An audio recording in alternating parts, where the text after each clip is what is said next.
Hi, my name is Penny Johnson, and I am your student's biology teacher. This is my 17th year teaching biology here at Alpharetta High School. I believe in a school that is strong and committed to serving its community. So, since beginning my career here at Alpharetta High School, I have served on the LSAC committee, I have served on the School Governance Council, and this is my 7th year as a science department chair. My undergraduate degree is in biology, and I have a Master of Science in Science Education. Previous to teaching, I worked in a genetics laboratory where we process blood and bone marrow and diagnose leukemias and lymphomas. I live here in Alpharetta. I raise my children here in Alpharetta. I love this school. I love these students, and I can't see myself teaching or living anywhere else. Biology is a year-long course. Students must pass each semester of biology in order to graduate from high school in Georgia. It is a required course. The 2 semester grades are not averaged together. Each semester is a standalone grade, and both must be passing. This year, we will be covering first semester ecology, cells, and molecular genetics. Second semester, we will be covering heredity, evolution, and classification and diversity. Sometime in May, usually the first week of May, the students will be required to take an end-of-course test. This EOC is a state-sponsored test, and it will cover the entire school year. It will count as their final exam, and second semester, the grade for the EOC will compose 20% of their class grade. So how are we handling grading this school year? Well, there's 3 grading categories. The first one is the major category. Now this will compose 45% of your student's grade, and it will include all of the tests and the mini tests. Now a mini test is a summative test that is given at the end of a shorter amount of standards. So it doesn't have as many standards as a traditional regular test is, so it's a mini test. So the tests and the mini tests are in the major category. The second category is the minor category. Now these are our graded labs and quizzes. The last category is the practice category, and this is 15% of your students' overall class grade. With every test and mini test, students will turn in a practice packet, and this packet will be composed of approximately 8 to 10 practice assignments that were completed leading up to that test. Now, when I hand out these assignments, there is a little smiley face stamp up in the upper right-hand corner, so automatically students know that this is a practice assignment that they are required to complete and hang on to turn in with their practice packet on test day. I also have a dedicated whiteboard in the classroom that lists every assignment that will be in their practice packet and the date that we are doing them or that we did them. So they can refer to that list. And then several days before the test is given, I give each student a practice packet rubric that has all of the practice assignments listed and the date that we did them. And that way they can make sure before test day that they have gotten all of the practice assignments completed and put together in that packet. So there's lots of ways for them to know and to keep track of these assignments.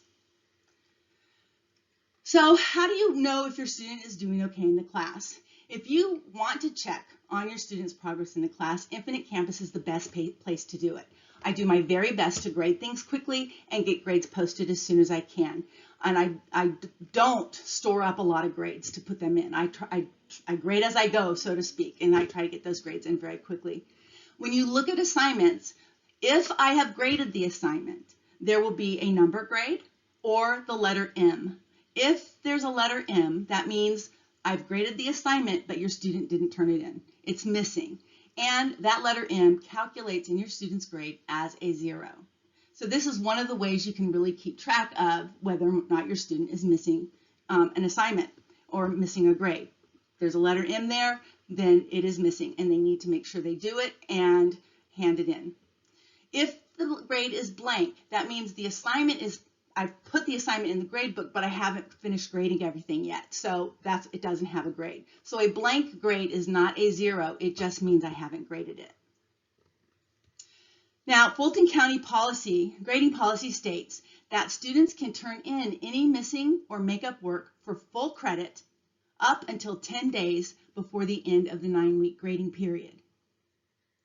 See our class syllabus or the AHS common syllabus for more details about this makeup work policy or this missing work policy. For this semester, the deadlines to turn in missing or makeup work for the first 9 weeks is 9/24, and for the second 9 weeks, it's 12/3.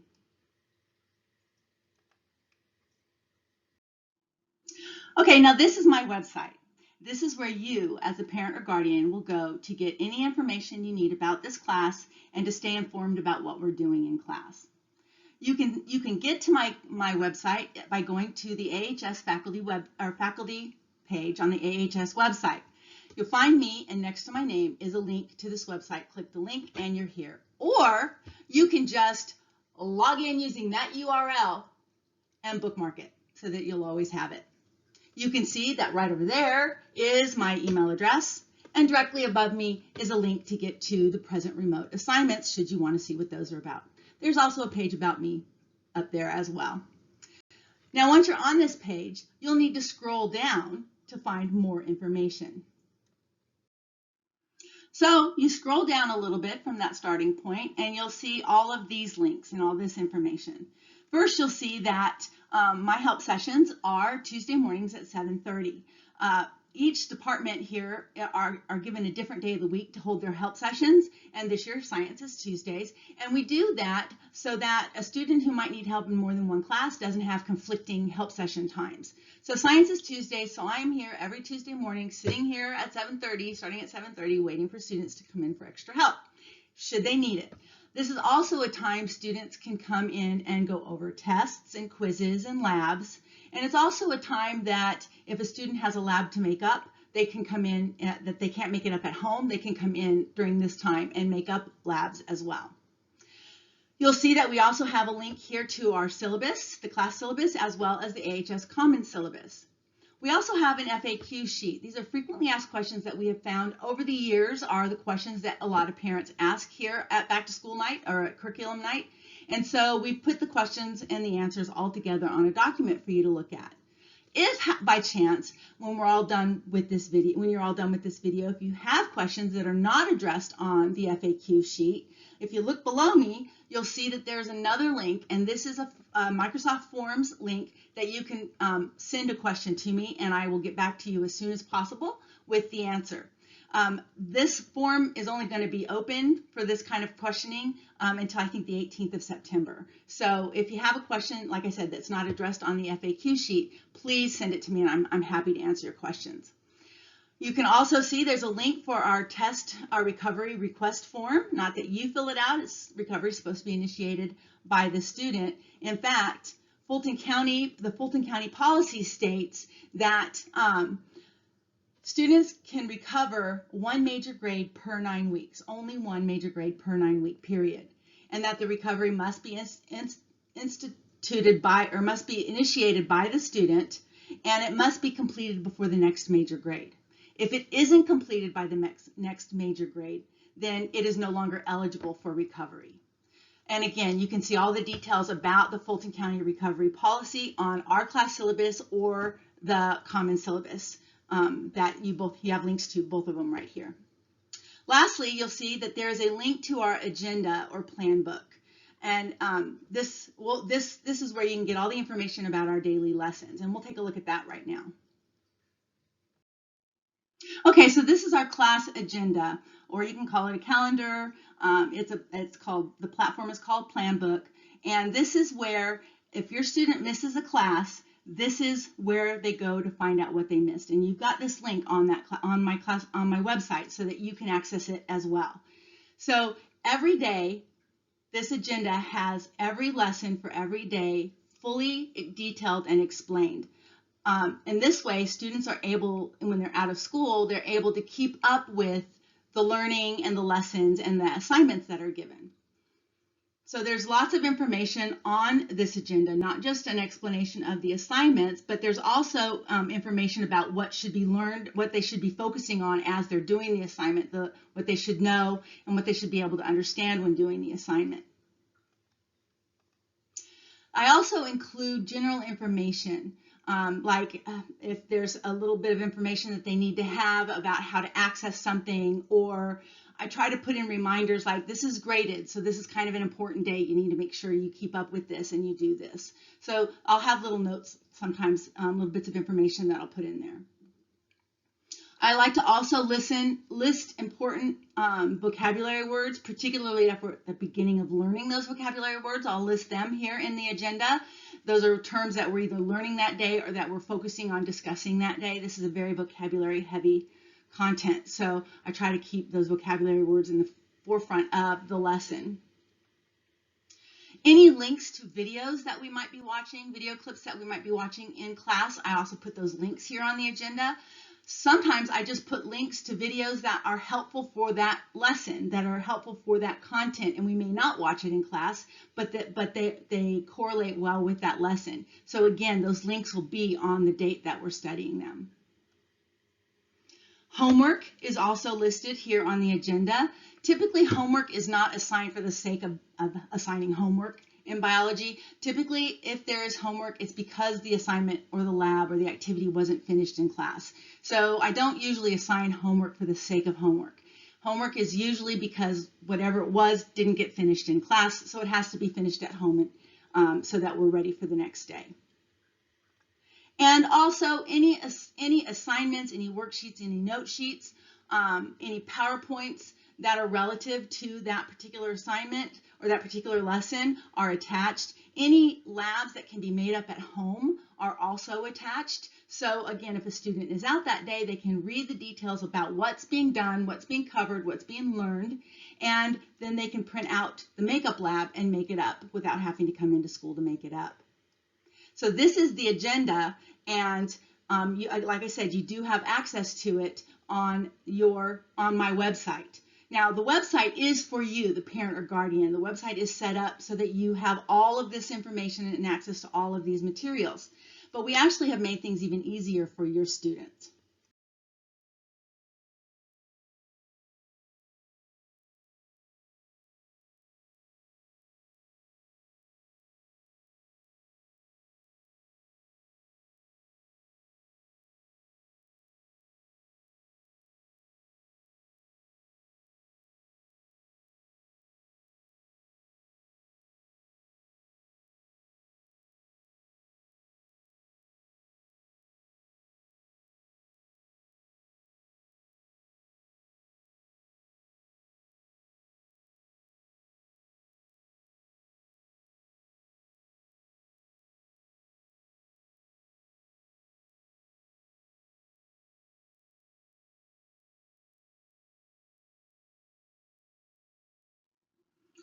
Teams is the universal platform used by teachers in Fulton County so that their students can have everything they need from every one of their teachers all in one place. So let's take a tour. If your student were to click right here on class syllabus, they'd have access to our biology class syllabus. They can click here and get a drop-down menu, which will give them a link to our recovery request form, as well as the Alpharetta High School Common Syllabus.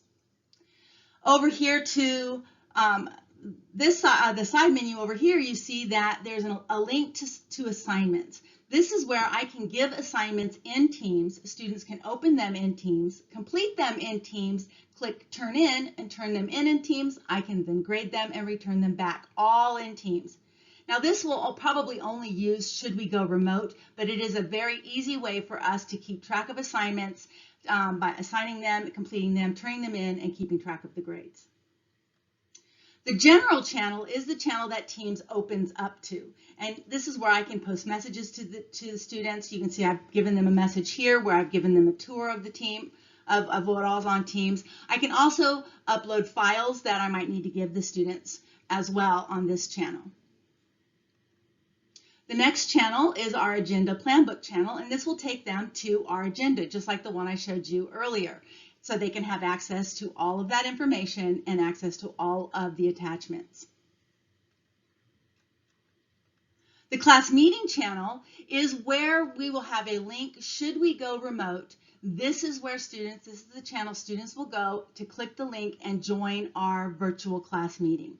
Now we will only be using this channel on days that we are remote, and I will send a calendar invite with the link to it out to everybody, and the link will be on this channel. So this is where the students will go for our virtual classes should we go remote.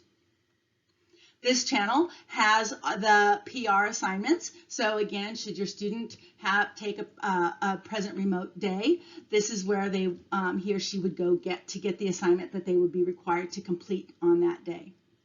And the last channel is the channel that links directly to my website. So once again, not only do they have everything here on Teams, but they can also go to the website and get access to all the same stuff there as well. So this way your student can stay very informed and get access to everything that they need all in one place.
Two-way communication is very important to me. Email is the best way for you and your student to contact me, and it is how I will contact you and your student. All of my emails are sent through Infinite Campus, so the email address that is registered in IC is the one where my emails will be sent. So please make a point to verify that you've got the correct email address registered in Infinite Campus. This also means that my emails will go to your student's school-issued email account. So if they don't check that account very often, please have them make arrangements to forward any Infinite Campus sent emails from their school account to an account that they check most often, because the email is a very easy and important way that we can communicate. There are two emails that I do send out fairly regularly. The first one is regarding failing grades or at risk of failing. Every few weeks, I send home emails about students who are at risk of failing or who currently have failing grades. I send this email to both parent and student so that everybody's aware of where their grades stand. The second email I send is should a test, a quiz, or a lab be missed and they'll need to be made up. And so usually that day or the next day, I'll send an email out to all of the students who were absent and missed the test, missed the quiz, or missed the lab, reminding them that we did have an assessment or we did have a lab that they're going to need to come in and make up. Again, I send it to the student and to the parent so that everybody is aware of what's going on. I do ask that should you receive one of these two emails from me, that you just click reply and verify that you have received it from me so that I can know for sure that we have good two-way communication. Thank you for trusting your student to me this school year, and thank you for all of your support you give at home. I am very excited that we can all be together, and I look forward to a great year of learning and exploring biology with your student.